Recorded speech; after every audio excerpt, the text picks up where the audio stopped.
we just don't. All right. Hey, Evan and Erica. This is the start of the notes for section 7.1, dilations. And in the past sections, or I think it was in chapter 5, I think we did reflections, translations, rotations, or I don't know, maybe it was even further back than that. Those are all ways of moving an object, but that object will stay the same shape and same size. What is that called?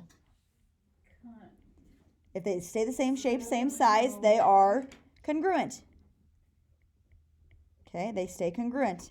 And the symbol that we use a lot of times for congruent is the equal sign with the squiggly over top of it. So congruent figures, it stays the same shape and same size, whether we reflect it, translate it, rotate it, whether we do any of those things, okay? So we've got that going on. Today we're going to be doing dilations, and the reason why this is in a different section or different chapter even than the other three, dilations, is because these figures are going to be the same shape but different size. Okay, what is that called? Similar? Similar. They are similar figures. Do you know the symbol that we use for similar? Just a squiggle. Oh. Not an equal sign, just a squiggle. So that's exciting. Okay. So today we're just going to be doing dilations. We're going to be talking about similar figures like this whole chapter, but just dilations today. Dilating something is making it larger or smaller. It's keeping it the same shape, but different size. We talk about your eyes dilating all the time. Okay. Did you know that your eyes dilate in respect to like how much light is in the room? Okay. So what happens when it's like really dark in the room? What happens to your eyes? They get bigger because they're trying to open up, like your pupil gets really big. They're trying to open up and let in as much light as possible, versus if you go out like in the sun or you look up at the light, your eyes are going to go really small because it's like, oh, that's too much light. I don't want to let that much in, right? And sometimes when you go out on a sunny day, like you walk from inside to outside and it's really sunny and the sun's in your eyes, sometimes your eyes even hurt, right? Because your eyes are trying to dilate that so fast so that it doesn't like blind you, right? They're trying to dilate so fast that you can't, it doesn't want to let all that light in, okay? So dilations, that's one way we hear about dilations. Dilations like if you raise cattle or anything like that and they're having babies, the cow needs to dilate in order for the baby to be born, that type of thing, okay? So you might have heard it then also. Same thing. We're dilating figures today. I'm going to show you a video. Let's see if I can get it to pull up. I got to pull it up on here, otherwise they can't see it, okay? I sent this email to myself, and let's see if I can get it here. Blue Hill Public. No, I don't want to get the Gmail app. Is there such thing as like different shape, same size, or is those the only two? Like no, nope. You can't have different shapes, same size. Good question. I don't know. Right here. Here we go. Let's see if I can pull it up. This was taken a couple years ago. It's Caden Comature, and he has like the best eye dilation. So watch this video. You can see his eyes. Watch the pupil of his eyes just go shoom as soon as he opens them. Did you see it? He has like a really good one. I'll play it again so you guys can see. Okay, just watch his eyes. We have a flashlight in his eyes, right? You can see like his pupil get really small really fast. So, if I don't know if you guys have ever had a head injury or testing for concussions and stuff. If you have a head injury, what will happen a lot of times is they'll take that pen light and they will shine it in your eyes, and what happens? Yes. So what they're wanting to happen is when they shine that light in your eyes, your eyes constrict down, right? Like they do what Caden's did there.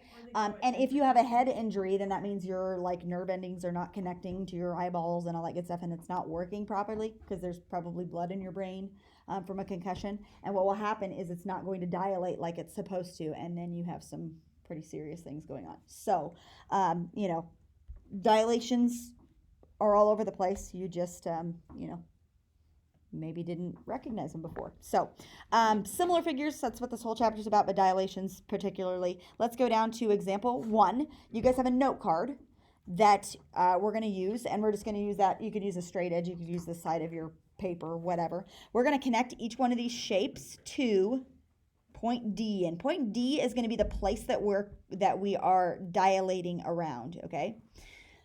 So this dot right here is called the center of dilation, okay?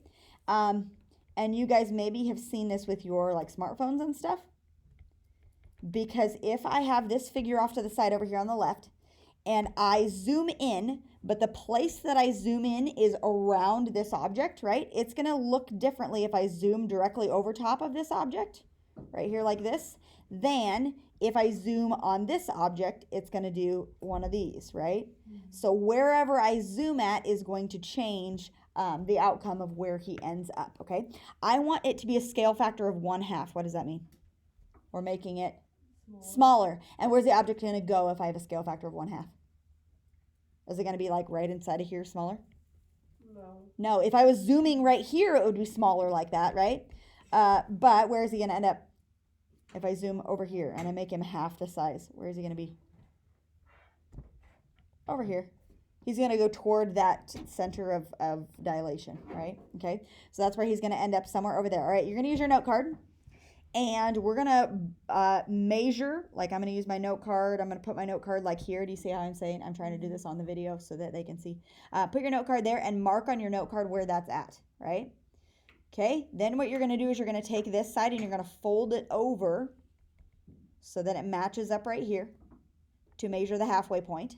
You're going to unfold it and you're going to mark it there. Okay, do you see how that works? To find the halfway mark, you can just use your note card, find that halfway point and mark it. So I'm going to eyeball it because I don't have I can't. Are we allowed to eyeball it? I mean, sure, probably, if you want. But if you need to, use a note card. So the halfway point, yeah, some of these ones on the homework assignment, you'll want to use a note card because they do like double the amount. So it will be helpful to do use the note card, okay? The halfway point, measure the halfway point, put your marking, measure the halfway point, put your marking. And then you're going to connect those dots. What do we call these dots? Like, what do we name them? Do you remember? It just has the thingy on it. Yeah, so this is B, but we call him B prime. He has like the little tick mark at the top, the apostrophe.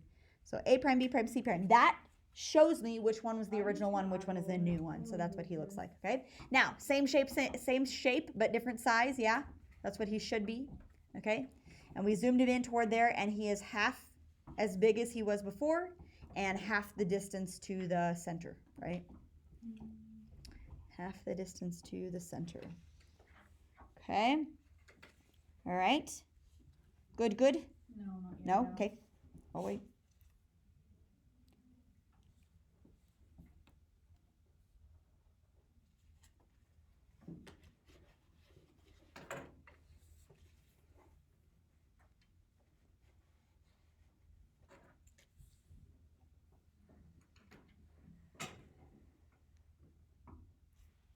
All right.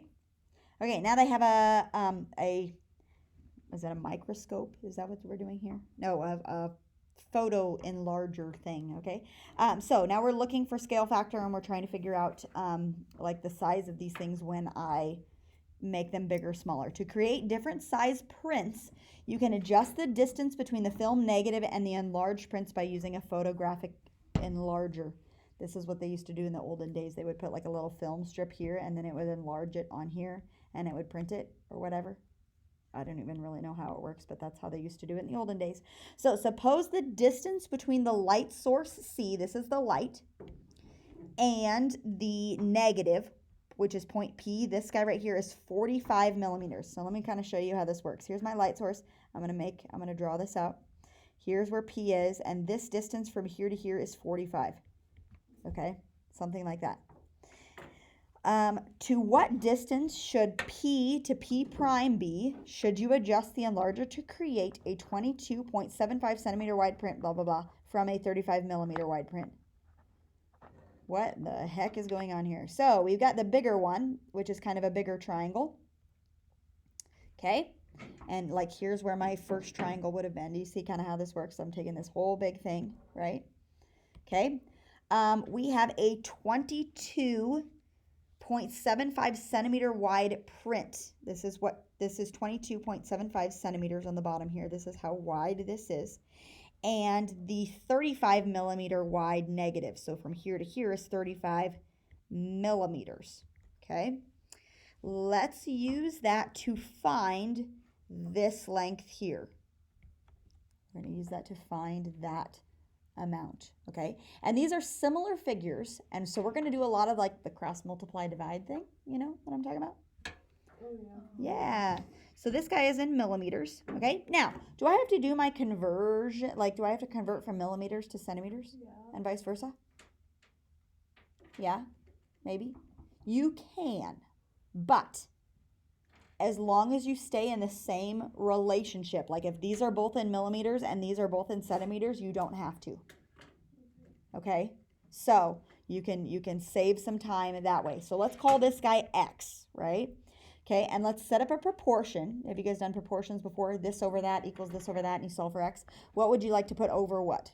There are many different options. 45 over 35.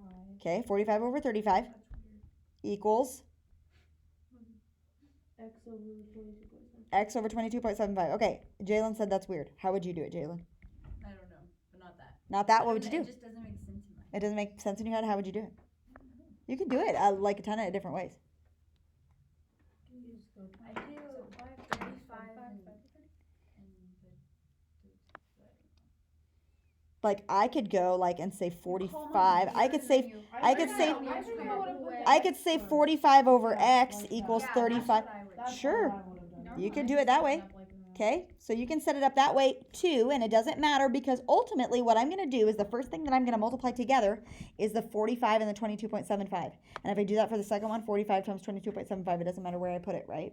Right. And I'm going to end up dividing by 35. So cross multiply is 45 times 22.75. Does somebody have that? No. Equals 35 times X.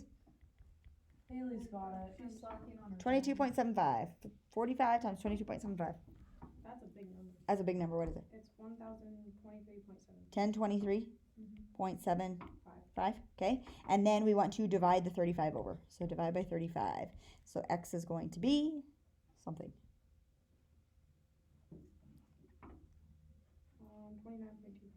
29.25. 29.25. Okay. Now that is the distance from this top, the light source, to the bottom, and that is 29.25 centimeters. Okay. But here's the deal. They want to know from this point to this point. Okay. So this is 29.25, the whole thing. So the whole thing from here to here is 29.25. And that is in centimeters.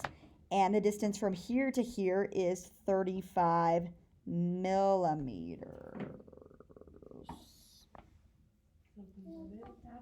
All right, which one would you like to convert? Do you want to be in centimeters or do you want to be in millimeters?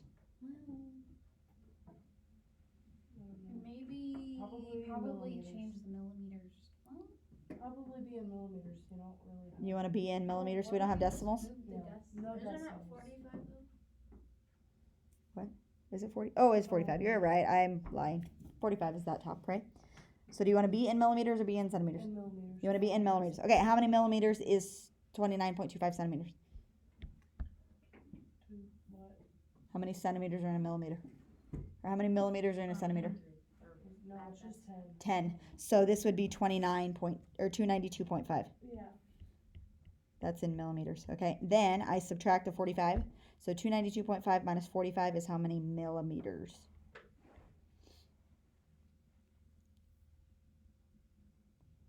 I don't know. well, what if you Haley's just did one. it from millimeter to centimeters and just moved it and What? it's 4.5 minus. You can. 247.5? So we could have made this 4.5 centimeters and subtracted that way too. That's fine. Whatever works. But 247.5 millimeters, or you would get 24.75 centimeters. Either way, it doesn't matter, right? So that's where I want to adjust it in order to have that width or whatever. Okay, let's go down and do some graphing things. So here we go. We'll do example 3, but then we'll skip example 4 because example 4 is just a repeat. So here we go. Let's graph these guys. We have JKLM. Here we go. J. You're going to see kind of a familiar figure here. It's kind of exciting. Or maybe it's not. I don't know. What is that thing?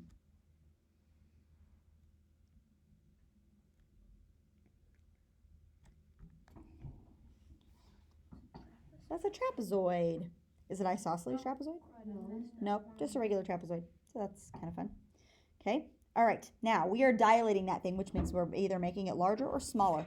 And this number tells me how much I am dilating it. So 2.5, that means I'm making it 2.5 times bigger, right? Because if you're multiplying by 2.5, you're making it bigger. When do I know if it's making it bigger or smaller? Fraction. That's what Jake Hodson said this morning, and I said 3/2 is a fraction, but that's making it bigger. The smaller number on the top. Yeah, right. A number less than 1, right? A number that's smaller than 1. So if it's like 1/2 or 1/3 or 2/7, I don't know. That's a reduction or making it smaller. Okay, and then they have to tell me where I'm dilating it from. So we are going from the origin to dilate this one. So here is my center point right here, and I'm dilating from the origin. Yeah. Okay. Now, when you're dilating from the origin, you can get away with doing some shorter things. So all I need to do if I'm dilating from the origin is take these points and multiply each one of them by 2.5, and then I'm done. That's nice. That's really nice. When you're dilating from the origin, it makes it really nice. So J prime, do you know what -2 times 2.5 is? If you have $2.50 and you double it, how much is it? $5, right? Okay, do you know what 2.5 times 4 is? Here's how I do it. 4 times 2 is 8. And then 4 times 1/2 is 2. So it's 10. Does that make sense? Yeah, so J prime is at -510. All right, K prime, -2 will become -5, okay? L prime, -4, -2 will be -10, -5. And then M, -10, M prime, -10, +5. Okay, we'll plot those guys and we'll see what we have.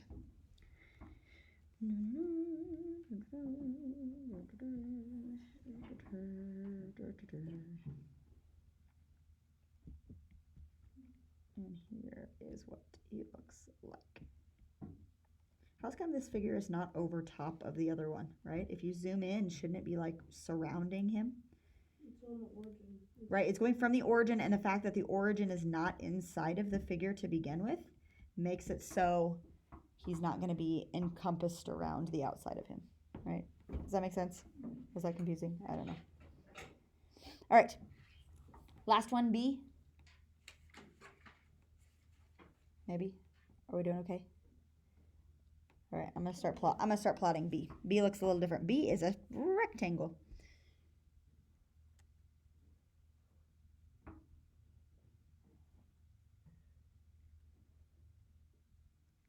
He's a little tiny thing.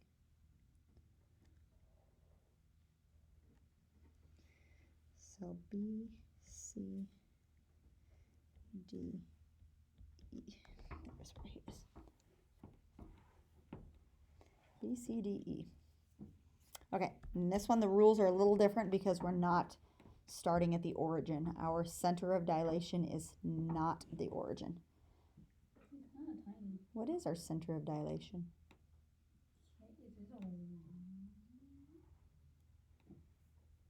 What? Little line? No. That's what we're. K equals That's 2. the dot. This is our dilation, so we're making it twice as big, right? But where's the center at? 1, 1. So I'm going to put a little star by 1, 1, and everything that we're going to do is going to be relating back to that point 1, 1, okay?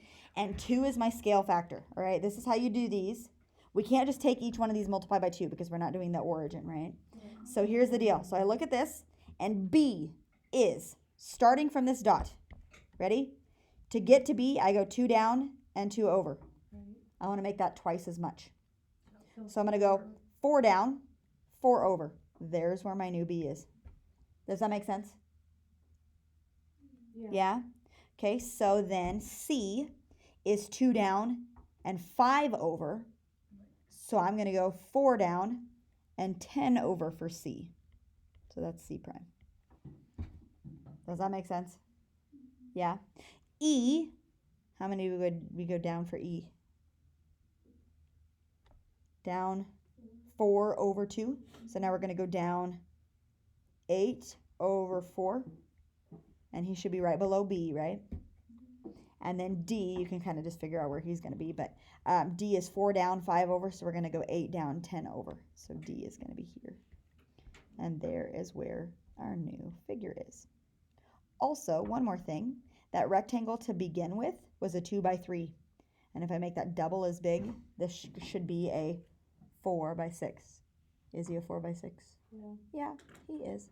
So that's when it's not centered at the origin, you just look how far it is away, and then you use your scale factor to figure out the new points. Happy with that? Yeah. Okay, this next one is just doing another one of those. So I think we've got the idea. Go to your homework assignment, though. Whoa. Go to your homework assignment real fast. And mark odds on both sides. I cut it way down.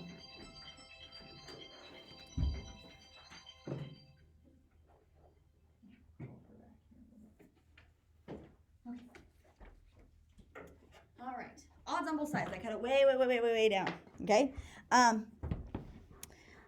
But let's look at like number on skills practice. Let's look at like number 3. The first thing they want you to do is tell me if it's enlarging or reducing. And how do I know? Because there's 2 objects. How do you know it's enlarging? The primes are over here, right? K prime. This is just the regular one. So this is an enlargement. Enlarge. Okay. Then they're having you solve for x. What will x be? Do you see where x is? X is this guy from here to here. How far will that be? 2. That's a distance of 2. So x is 2. And then the last thing says they want us to find the scale factor. Eesh. Scale factor. Okay, now I'm tempted to look at the 5. But you don't even look at the 5. 5 is the distance between the 2 objects. So the distance that the first object is from the center is 2. The distance that the second object is from the center is 7. So you're going to deal with the 7 and the 2. Not the 5, right? So our scale factor is either 7 over 2 or 2 over 7. Which one is it? 7 over 2. How do you know? Because it's getting bigger, and it has to be a number bigger than 1. I think I said 2 over 7 before. Anyway, whatever. Okay, so that's kind of how that works, yeah? All right, so yeah, we already did one of them. Well, that's exciting. 6 problems for homework. How about that? Okay, good? All right, so just odds on both sides. I cut it really far down because the first period did a lot of whining and complaining. So thank you, first period.